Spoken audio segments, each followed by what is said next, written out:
Bismillahirrahmanirrahim. Assalamualaikum warahmatullahi wabarakatuh. Bertemu kembali dengan Bapak pada pelajaran kimia kelas 11 bab yang ketiga tentang laju reaksi. Dan kita masuk ke dalam materi tumbukan dan energi aktivasi. Apa sih teori tumbukan itu? Teori tumbukan adalah reaksi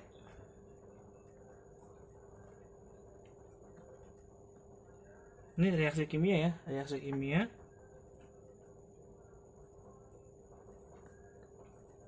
akan berlangsung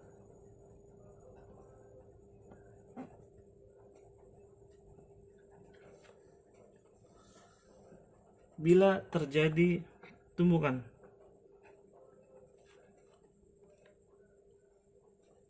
Bila terjadi tumbukan antar partikel.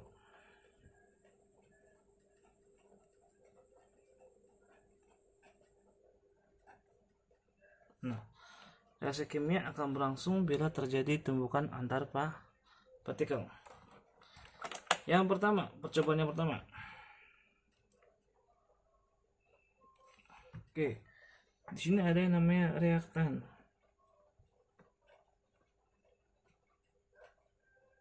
Reaktan itu pasti akan menjadi yang namanya produk. Nah, di dalam sini nih, di dalam reaktan itu reaksinya, di dalam reaktan itu partikelnya akan selalu bertumbukan sebelum menjadi produk. Nah, ditulis deh.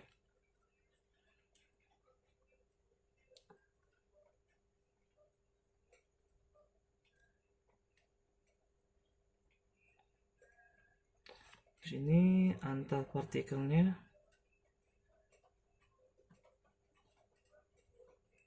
akan selalu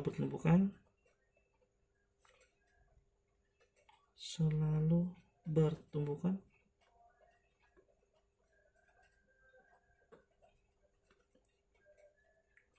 untuk menjadi produk.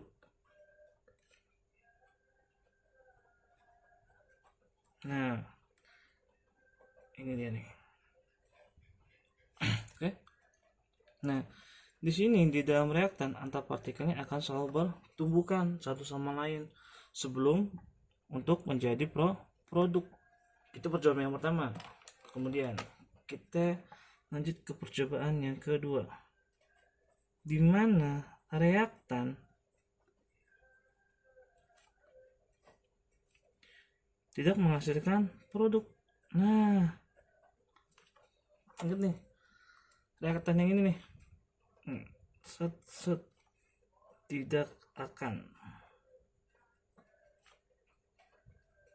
tidak menjadi produk. Nah, reaktan tidak akan menjadi produk. Sedangkan teori tumbukan apa? Reaksi kimia akan berlangsung bila terjadi tumbukan antar partikel. Nah, sedangkan di sini percobaan kedua, reaktan tidak menjadi produk.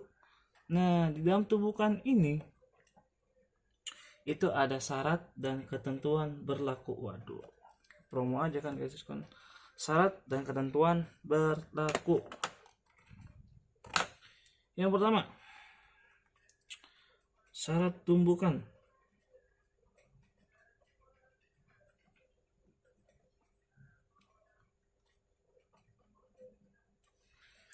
itu posisi partikel.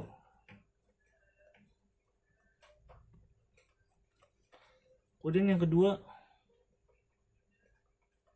itu energi. Harus mencukupi energinya cukup.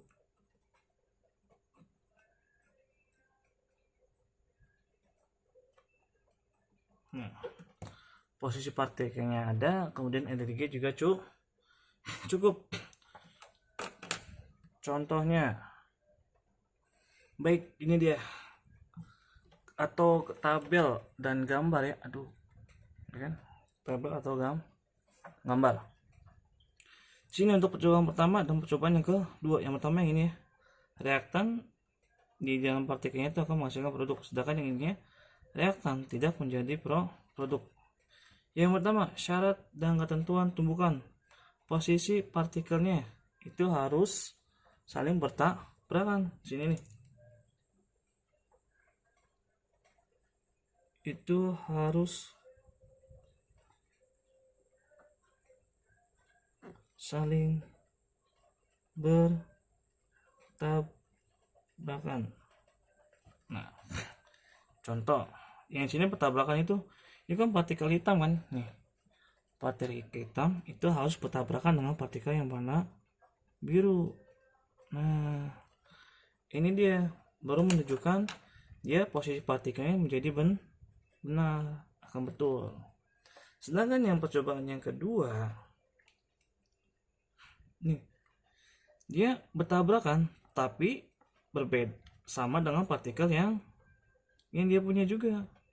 Partikelnya sama udah bertabrakan, sedangkan yang ini yang kedua posisinya partikel bertabrakan tetapi dia berbeda partikel, antara yang berwarna hitam dan berwarna biru. Sedangkan yang ini bertabrakan tetapi partikelnya dia bertabrakan berwarna hitam dengan berwarna hitam. Makanya ini dia salah. Oke, salah. Silang. Kemudian yang kedua, syaratnya kedua itu tumbukan dia harus memiliki energi yang cukup. Energi yang cukup berarti apa? Secara sederhana itu dia harus saling menempel. Saling menempel. Nah, di sini kan dia sudah bertabrakan kan ya, antara partikel yang berwarna hitam dan berwarna biru sudah tabrakan nih. Setelah tabrakan, dia kedua partikel ini akan saling bergabung atau saling berdekatan. Contoh yang ini.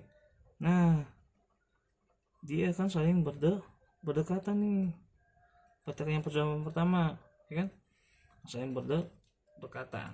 Lama kelamaan akan berdekatan. Checklist, betul. Sedangkan yang percobaan yang kedua, reaktan tidak menjadikan produk. Kenapa? Karena energinya tidak cukup. Hanya dia hanya udah tabrakan aja. Bakatnya kayak gitu, tabrakan udah. Dia tidak menempel. Makanya dia percobaan yang kedua dianggap salah. Reaktan tidak menjadikan produk. Kan syarat yang pertama itu posisi partikelnya harus saling bertabrakan antara partikel yang satu dengan yang lainnya. Kemudian energinya cukup. Setelah dia bertabrakan, dia akan saling menempel antara partikel A dan partikel B, C semuanya menempel. Lanjut, kita masuk ke yang namanya tentang teori energi aktivasi. Jadi apa itu energi aktivasi? Ya, energi hasil tumbukan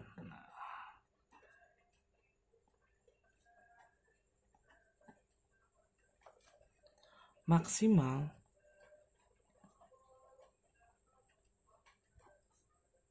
yang harus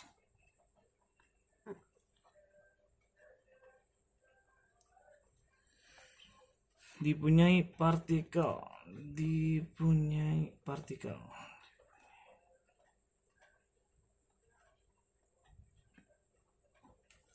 Untuk apa? Ya betul, untuk menjadi produk.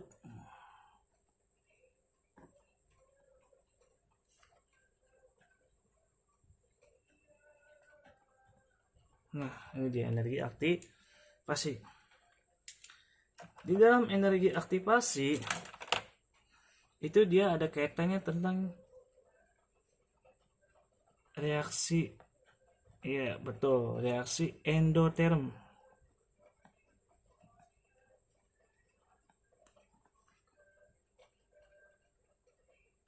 dan reaksi eksoterm.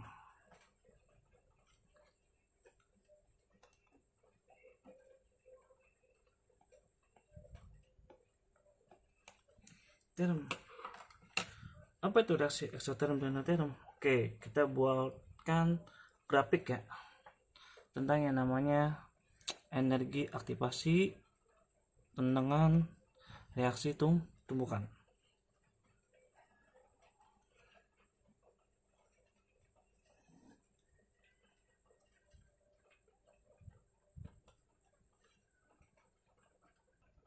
Nah, ini dia reaksi endoterm.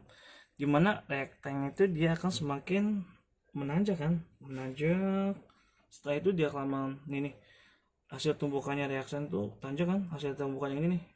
Partikelnya itu bertumbukan, lama kelamaan dia akan menanjak dan akan menjadikan produk.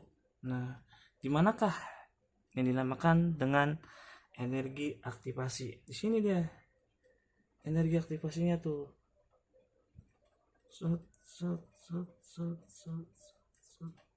Nah, oke.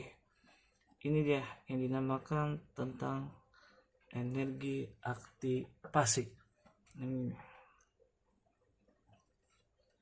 Nah, kenapa ada kaitannya dengan endoterm?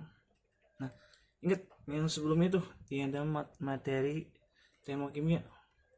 Reaksi endoterm itu dia menghasilkan delta H atau energinya itu dia bernilai apa? Ya positif. Kenapa positif? Karena dia menangkap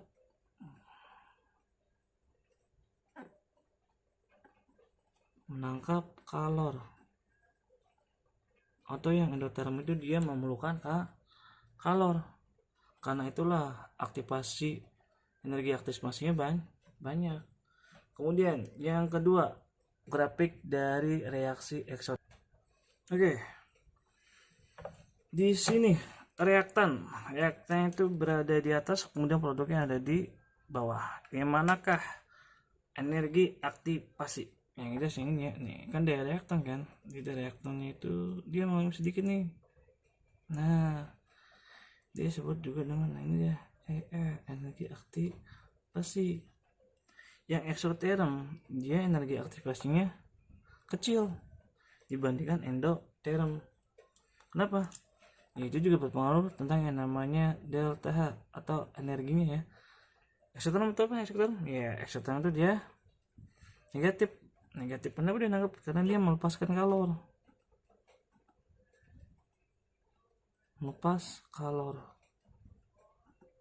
Nah, ini dia energi aktivasi. Oh iya, Bapak lupa ya, punya triknya nih, trik asik.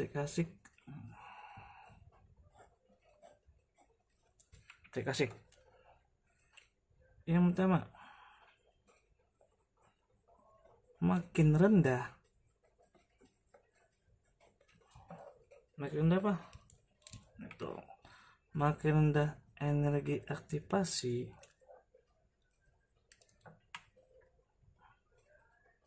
makin cepat apanya? Reaksi berlangsung.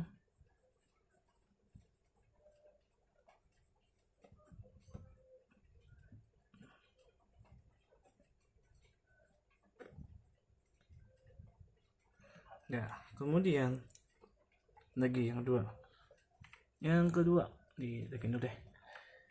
Nah,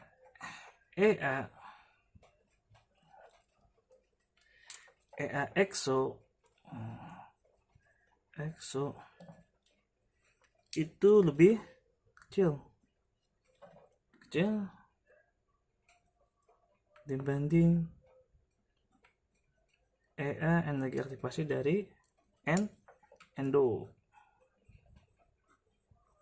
Nah, kalau lebih kecil karena reaksi eksoterm semutnya ya sudah, karena reaksi ekso akan lebih cepat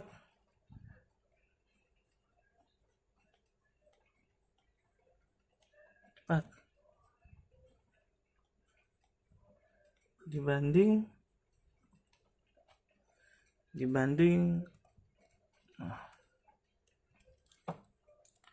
reaksi eksoterm